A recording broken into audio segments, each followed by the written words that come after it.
It's a pleasure to have you back on Daybreak Africa this lovely Monday morning. We are still in the midst of the first 100 days in office of our new President Bola Ahmed Tinubu.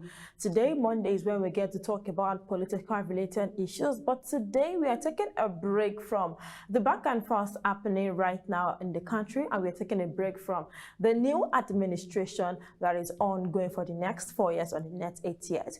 Today, we'll be talking about a very different sector on the political sector, which is the student unionism.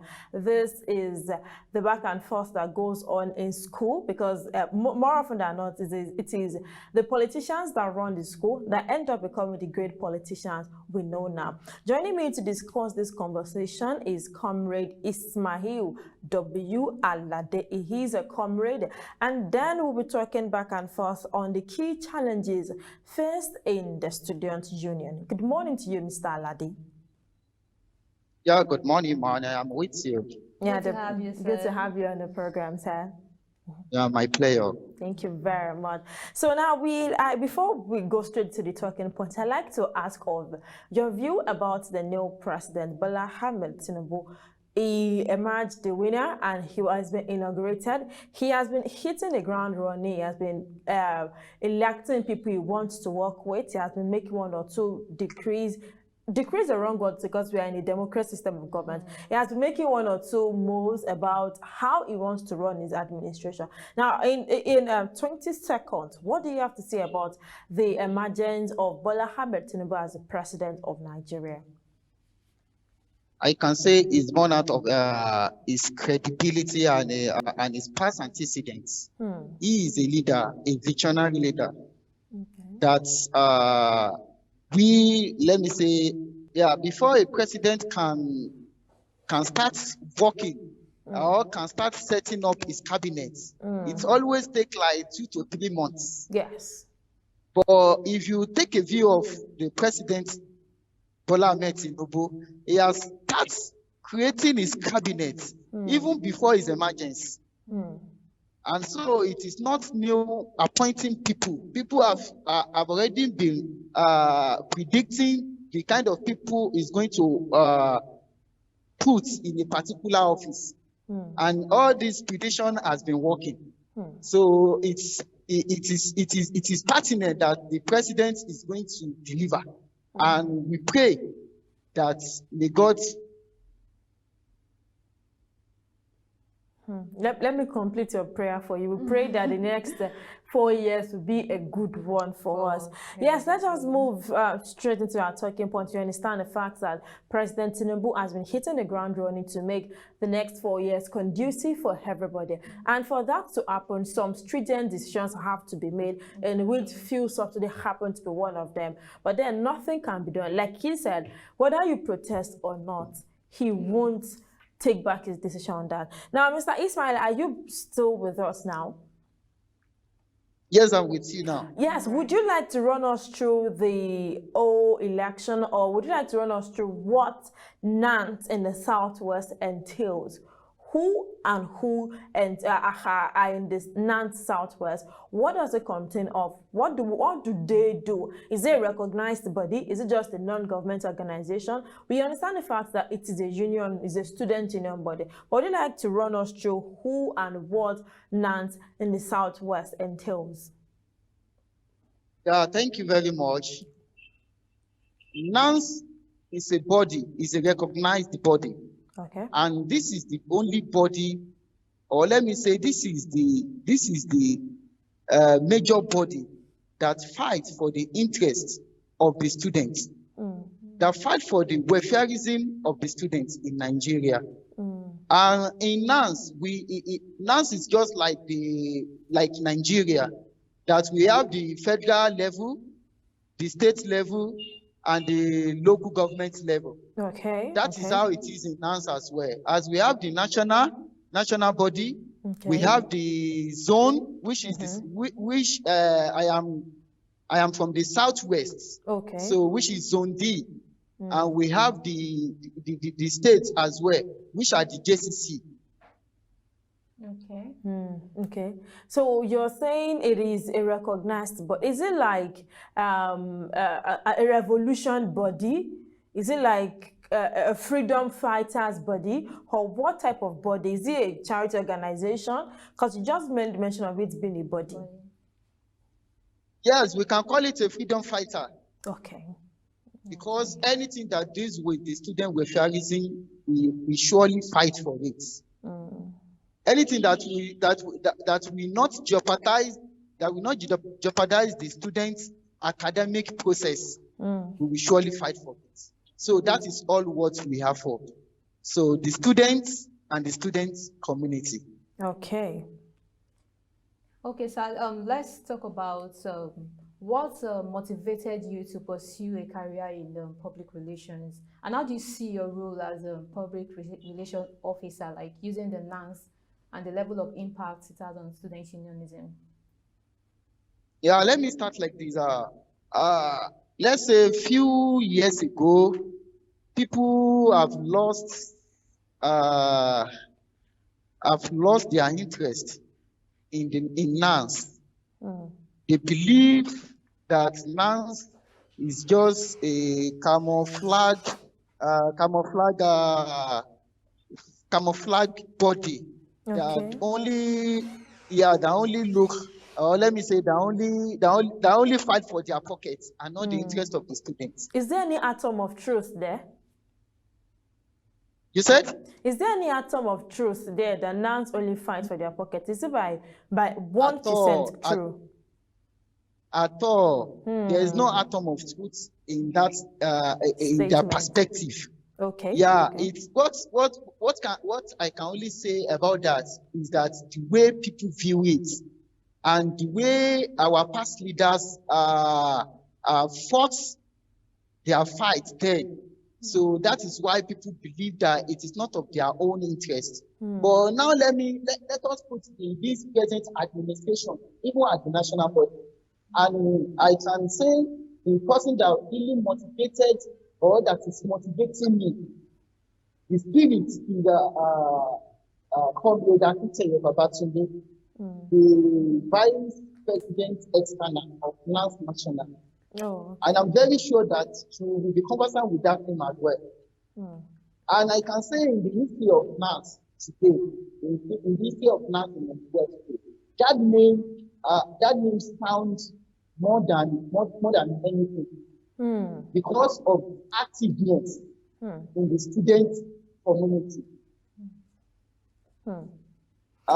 Student unionism. Okay, go ahead. Okay, I'm with you. Student unionism is more than Aluta, Continua, Victoria, Asata. Yeah. We went through school, and I, as a person, when I was in uni, I didn't participate in student union because unionism, I mean, because of how I saw it to be a body in which it is kind of, in a way, unsafe. Because there was a time in my school then they kidnapped someone running for the position. Report as it then that it was his opponents that kidnapped him, and after the election, they released him. So I saw student unionism then as, oh, this body is more or less like a dirty game, like the dirty political game that I know. Now I want you to tell me, or list, what are the key challenges in student unionism? What are the problems student unionism is facing? Thank you, Ma. You're most welcome. The challenges that the students are facing in that aspect, number one, is maybe the students, the community or the person coming out aspiring for that post is incompetent. When we have incompetent projection, when there is incompetent projection, all these kind of issues will be coming up. And when we have a particular candidate that the government or the school management is being sponsored, yeah. You know, when the management or government is sponsoring a particular candidate, yeah. Let me tell you that such candidates won't be the candidate of the masses.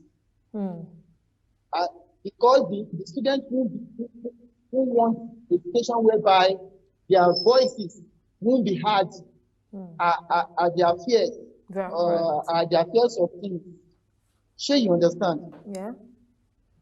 So those are the challenges, and I can as well say maybe the gain, maybe a particular candidate think, let me contest so that I can get paid, so that I can get some money. Sure, you understand? And if it is not well scrutinized, such person may be chance, or let me say, may have the luck to win that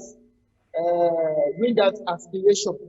And on the long run, we will see that such person will be jeopardizing the student interest. So those are the challenges I think the student union is facing. And if by God grace, I am emerged as because I am an aspirant contesting for the post of public relation officer, NANs Southwest, which is okay. So if I am chance to, if I'm chance of, I have the privilege to emerge. All these areas that I know the challenges, everything will be solved by meeting the key stakeholders on the issues that matters. Like, you made mention of something that when you were in school, there was a kidnap or all these things are just political gimmicks. It only happened back then. It doesn't happen anymore. Exactly, it doesn't happen a report anymore. as well has it that student unionism are used as a tool by politicians, by big gun politicians. How true is this? Are you sure politicians are not using the student unions to run the affairs of things in the local level? When there is no proper projection from the students, maybe a particular candidate is being sponsored. So what do you expect from someone that is being sponsored by the government? Will such person go against the government? No. So that is why it is good in the interest of the students that we should pick our leaders by ourselves. Yeah. We should not allow anyone to pick our interest or our candidate for us. So with that, I know everything will be normalized and everything will be better. Yeah. Back then in school, though, just like my co-host rightly said, I really did not also involve myself in this students union stuff. It's not like maybe I was seeing them as a dirty game or something, but I just felt like it wasn't that important or something like that, even though we were made to be paying some fare for the students union government like that. Okay, so in your opinion, what do you think is the most effective way to communicate with students and also to bring them closer to the affairs of the NANs? As you said when you were in school, let's start from there. Sorry. You don't have any interest in maybe students, unionism, personal. That is your personal view, right? But let me now tell you that you may have the zeal to forget some wrong in the student unionism back then. But because maybe one or two things have discouraged you, it sets back out of it. Now let me tell you this. If those that have the zeal and that are competent refuse to come out to contest, those that are incompetent will come out and win the election. And we that we are competent, we be the one to be shouting and fighting that these people are not fighting for our own interest. Meanwhile, we supposed to come out ourselves and liberate our people. And when it comes to the communication of students, how to go about communicating with the students. We have the student union president is the number one when it comes to students, community, maybe in their higher institution. And the first person to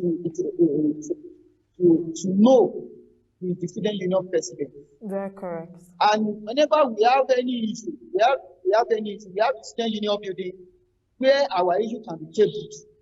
And once it is tabled, the student union government will go into it, check the complaint.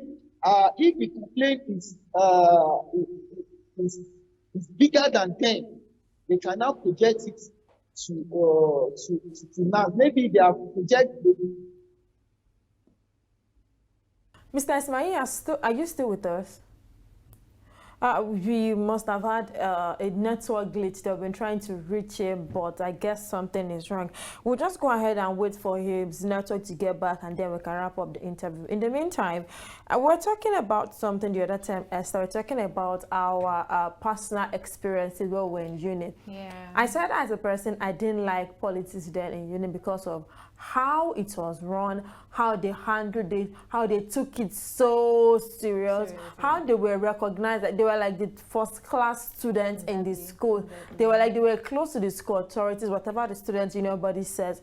And he was talking about how they have not been compromised. They don't embezzle money. He was talking about it. I had to ask him, oh, are you sure? On the contrary. On the contrary. On the contrary, like just like what I said when I was still in my own school, it's pertaining to this communication stuff.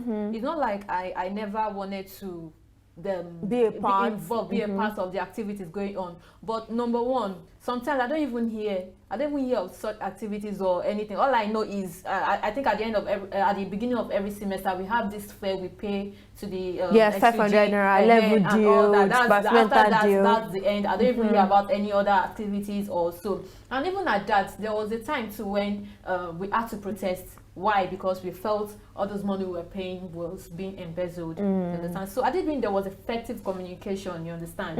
At least maybe they would have come out to debunk the news. Debunk the news, yeah. Well, I think for my school then we do something called SUG week. I think it's once in a semester, second semester to be precise. We have an SUG week. It's a whole week.